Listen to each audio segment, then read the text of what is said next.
రాష్ట్రంలో ఉన్న ఫిషింగ్ హార్బర్లన్నీ మత్స్యకారుల సొత్తు అని, వాటిని ప్రైవేటు పరం చేయాలని చూస్తే ఊరుకునే ప్రసక్తే లేదని మాజీ ముఖ్యమంత్రి జగన్ హెచ్చరించారు.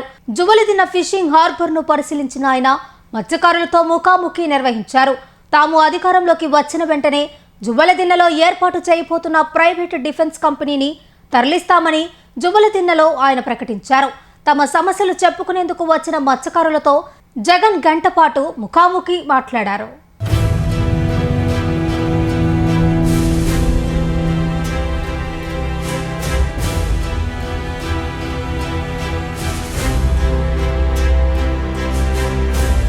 ప్రభుత్వం మీద వాడివేడి విమర్శలు, సీఎం చంద్రబాబు మీద సెటైర్లు, మత్స్యకారులకు అండగా ఉంటారనే భరోసాల మధ్య వైసీపీ అధినేత జగన్మోహన్ రెడ్డి చేపట్టిన జువ్వలదిన్న పర్యటన ప్రశాంతంగా ముగిసింది.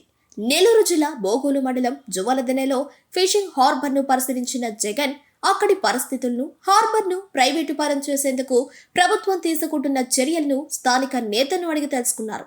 అనంతరం అక్కడి నుంచి మత్స్యకారులతో ఏర్పాటు చేసిన ముఖాముఖి కార్యక్రమానికి వెళ్లారు. ఈ సందర్భంగా వారు ఎదుర్కొంటున్న సమస్యలను మత్స్యకారులు జగన్ కి వివరించారు.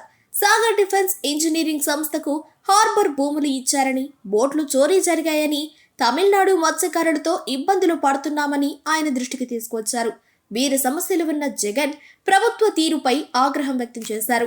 మత్స్యకారులకు భరోసా కల్పిస్తూ ప్రభుత్వ తీరుపై మాజీ సీఎం జగన్ విమర్శలు గుప్పించారు. రాష్ట్రంలో పాలన అన్యాయంగా జరుగుతోందని ఆగ్రహం వ్యక్తం చేశారు. తాము అధికారంలో ఉన్నప్పుడు ప్రతి 50 కిలోమీటర్లకు ఒక పోర్టు ఏర్పాటు చేసి ఎకానమీ బిల్డ్ చేసే కార్యక్రమాలు చేశామని వెల్లడించారు. కూటమి ప్రభుత్వం అధికారంలోకి వచ్చిన తర్వాత అభివృద్ధి కార్యక్రమాలు ఆగిపోయాయన్నారు. రామాయపట్నం పోర్టు 95% పనులు పూర్తి చేశామని, శ్రీకాకుళంలోని మూలపేట పోర్టులో 35% పనులు పూర్తయ్యాయని గుర్తు చేశారు. మత్స్యకారుల జీవన ప్రమాణాలు పెంచేందుకు రాష్ట్రంలో 10 ఫిషింగ్ హార్బర్లు ప్లాన్ చేస్తే జువ్వలదిన్నె ఫిషింగ్ హార్బర్ను ప్రైవేటు పరం చేసేందుకు ప్రభుత్వం ప్రయత్నం చేయడం దారుణమన్నారు.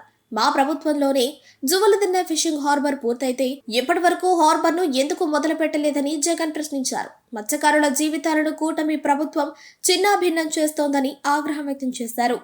జువ్వలదిన్నె ఫిషింగ్ హార్బర్ భూములను ఓ ప్రైవేట్ డిఫెన్స్ కంపెనీకి ప్రభుత్వం కేటాయిస్తోందని మండిపడ్డారు.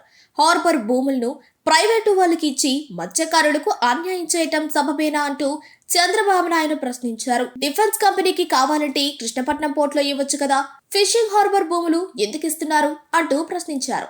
కళ్ళు మూసి తెరిచేలోపు మరో 3 ఏళ్లు గడిచిపోతాయని, తాము అధికారంలోకి వచ్చిన వెంటనే ప్రైవేట్ డిఫెన్స్ ను ఇక్కడి నుంచి తరలించేస్తామని మత్స్యకారులకు జగన్ హామీ ఇచ్చారు. ఇక్కడ సాగర్ డిఫెన్స్ అంటే ఒక ప్రైవేట్ డిఫెన్స్ కంపెనీకి చంద్రబాబు నాయుడు గారు ఇక్కడ భూములు కేటాయిస్తారు. ఉన్న 79 ఎకరాలలో సగం ఈ ప్రైవేట్ డిఫెన్స్ ఫ్యాక్టరీకి చంద్రబాబు నాయుడు గారు కేటాయిస్తారు. అంటే దాని అర్థం ఇక మత్స్యకారులకు ఇక్కడి నుంచి కూడా తరిమేసే కార్యక్రమం చేస్తూ ఉన్నాడు చంద్రబాబు నాయుడు గారు. నేను అడుగుతా ఉన్నా చంద్రబాబు నాయుడు గారిని, ధర్మమేనా న్యాయమేనా అని అడుగుతా ఉన్నా ఇదే మనిషి చంద్రబాబు నాయుడు గారిని. మత్స్యకారుల కోసం ఫిషింగ్ హార్బర్లు జగన్ నిర్మిస్తే నువ్వు చేస్తా ఉన్నది ఏందయ్యా, దీన్ని కూడా దోచుకునే కార్యక్రమం చేస్తా ఉన్నావు ప్రైవేట్ వాళ్ళకి ఇచ్చి. ప్రైవేట్ వాళ్ళకి నువ్వు ఇవ్వాలి అనుకుంటే పక్కన కృష్ణపట్నం పోర్టు ఉంది, ఆ పోర్టులో కావాలంటే దండిగా ల్యాండ్ ఉంది, అక్కడ కావాలంటే వాళ్ళకి ఇచ్చుకోవచ్చు. కానీ ఇక్కడ మత్స్యకారులను పొట్టగొట్టడం ఎందుకు చంద్రబాబు అని చెప్పి చంద్రబాబు నాయుడు గారిని అడుగుతా ఉన్నా గట్టిగా.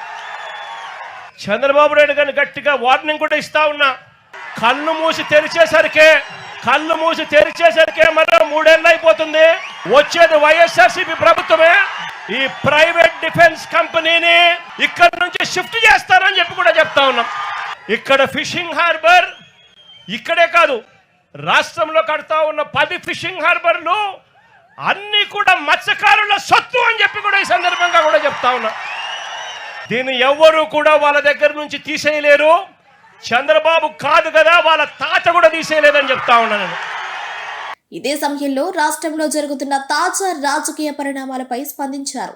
చంద్రబాబును రాష్ట్రంలో ప్రతి ఒక్కరూ చీదరించుకుంటున్నారని ఆగ్రహం వ్యక్తం చేశారు. సూపర్ 6 అన్నారు, 7 అన్నారు, మొత్తం ఎగ్గొట్టారు అంటూ విమర్శలు సంధించారు. ఆరోగ్యశ్రీ పడకేసిందని, పిల్లలకు నాసిరకమైన చదువులు అందిస్తున్నారని విమర్శించారు. దేవుడు అన్నీ చూస్తున్నాడని, రాష్ట్రానికి త్వరలో మంచి రోజులు రాబోతున్నాయంటూ సీఎం జగన్ మత్స్యకారుల ముఖాముఖిలో వ్యాఖ్యానించారు. జువ్వలదిన్నెలో ఉంచిన బోట్లు మాయం ఘటనపై కూడా జగన్ స్పందించారు. ఏపీ మత్స్య సంపదను తరలించిపోతున్న తమిళనాడు మత్స్యకారులకు చంద్రబాబు అనుకూలంగా ఉన్నారని విమర్శించారు.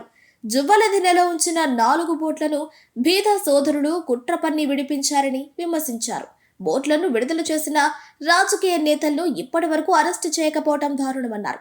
బీదా సోదరులు, ఆయన అనుచరుడు కొందూరు పోలిశెట్టి, అక్కడ బోటు యజమానులు అశోక్, వీరి మధ్య జరిగిన సంభాషణలకు సంబంధించిన కాల్ డేటా, టెలిఫోన్ లో మాట్లాడిన కాల్ డేటా, కాల్ నెంబర్లు, వీళ్ళందరూ కూడా కుట్రబన్ని ఒకరితో ఒకరు మాట్లాడుకొని నారా లోకేష్ అనే వ్యక్తి ఇప్పుడు మార్చి 12వ తారీఖున ఇటుకు వస్తాడు.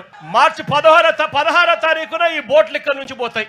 అంటే మత్స్యకారుల మీద కడుపు మీద కొట్టడం కోసం ఏకంగా ఇంతమంది దొంగలు, ఇంతమంది పెద్ద పెద్ద దొంగలు, ఒకరు ముఖ్యమంత్రి కొడుకు, ఒకడు ఎంపీ, ఇంకొకడు ఎమ్మెల్యే, ఇంతమంది కలిసి ఎవరిని తన్నేది? చిన్న చిన్న పేదవాళ్ళైనా మత్స్యకారులను తనడానికి, కడుపు మీద కొట్టడానికి ఇంతమంది ఏకమవుతారు. నేను అడుగుతా ఉన్నా, వాళ్ళ మధ్య జరిగిన టెలిఫోనిక్ ఫోన్ సంభాషణలు, కాల్ డేటాలు కూడా ఈ మాదిరిగా అందుబాటులో ఉంటే, ఈ డేటా అంతా కూడా కనిపిస్తా ఉంటే ఒక్కరినన్నా అరెస్ట్ చేశారని అడుగుతా ఉన్నాను. అంటే బోట్లు సీజ్ చేసి ఎఫ్ఐఆర్ చేసి సీజ్ చేసిన బోట్లను దగ్గరుండి అధికారంలో ఉన్న ఈ పెద్దలే వీళ్ళే దొంగతనం తీసుకొని పోతే వీళ్ళు చేసింది ఏమిటి అని అంటే కేవలం పోలీసులను కొంతమందిని ట్రాన్స్ఫర్ చేసినారు. ఇంతవరకు ఒక్కరిని అరెస్ట్ చేయలేదు. మొత్తంగా తాము అధికారంలోకి వస్తే జువ్వలదిన్నెలో ఏర్పాటు చేయబోతున్న డిఫెన్స్ కంపెనీని వేరే చోటకు తరలించి మత్స్యకారులకు అండగా ఉంటామని జగన్ భరోసా ఇచ్చారు. మత్స్యకారుడితో ముఖాముఖి అనంతరం ఆయన హెలికాప్టర్లో బెంగళూరు వెళ్లారు.